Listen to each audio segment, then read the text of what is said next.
The Cardinals got swept over the weekend. Buyers, sellers, where are we tilting the pendulum right now?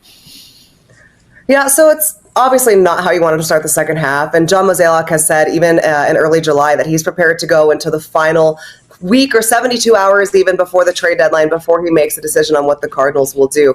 I will say, whether the Cardinals buy, sell, or hold, it won't be to any extreme degree. Right now, as they hover just 2 games over 500, they've had a really just bad July. They've won just 3 out of their 14 games. 2 key players in Lars Nootbaar, Nolan Gorman on the injured list, and then their starting rotation has an ERA over 7 in July. So just all around not good baseball for the Cardinals lately. Comes at a time where they're going to have to make a decision about their direction. And they still aren't 100% sure where they're going to go. If the Cardinals do sell, however, Scott, I don't think it's going to be in a fire sale by any means. I think you're looking at more of a soft sell-off, similar to what they did in 2023, where they were offloading players on expiring contracts. Look, we knew that this season was going to be a transition year. And while I think the team did a really nice job and maybe overperforming a lot of the expectations coming into this season, right now you're kind of seeing some regression, especially from the rotation. And what the Cardinals must figure out is what's more important to them right now, trying to sneak in and maybe hopefully getting that final wild card spot in the second half, or continuing on the path that they declared at the start of the season, which is looking at 2026 and beyond.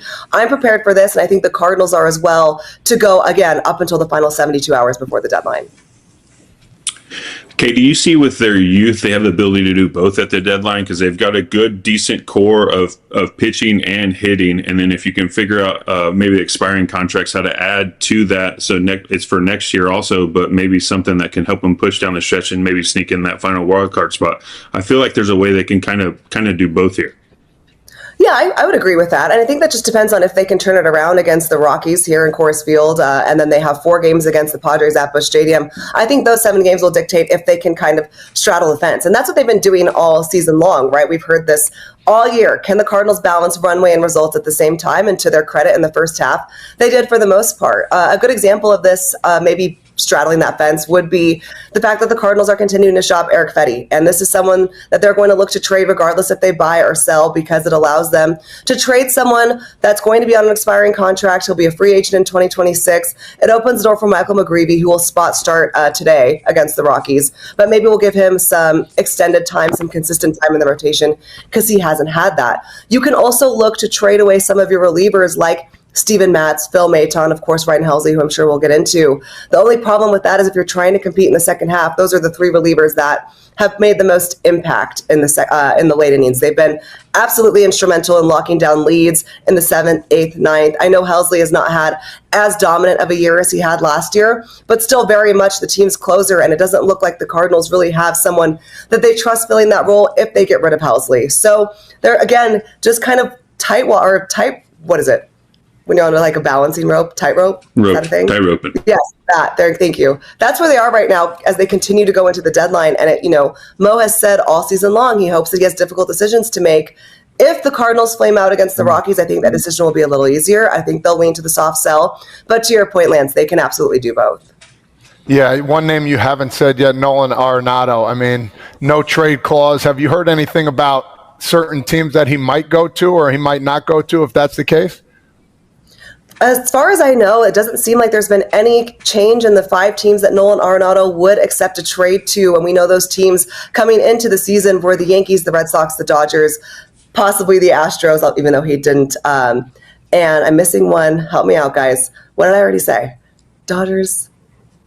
Padres. There we go. There's my 5th. Yeah.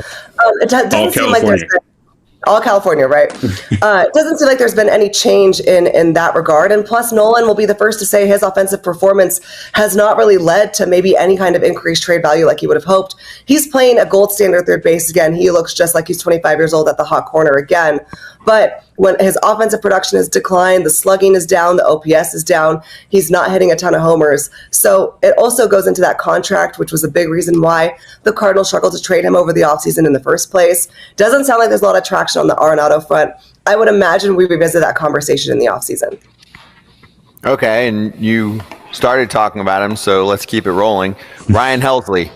Thoughts on if they do end up selling, how much he could command, and what kind of season has it been for him compared to the last couple? It's been a perplexing season for Helsley because if you look at the amount of times that, his hard hit rate, the fastball velo is exactly the same as last year. It's still one of the best fastballs in the game in terms of a velocity standpoint. He's just getting hit really hard, and it's been kind of a struggle for the Cardinals pitching coach Dusty Blake and Ryan Helsley to figure out what's changed. I mean, that just kind of speaks to the volatility of being a reliever, especially a closer. Now, just because Ryan Helsley is not as dominant as he was last year doesn't mean that his value has completely tanked. We know this.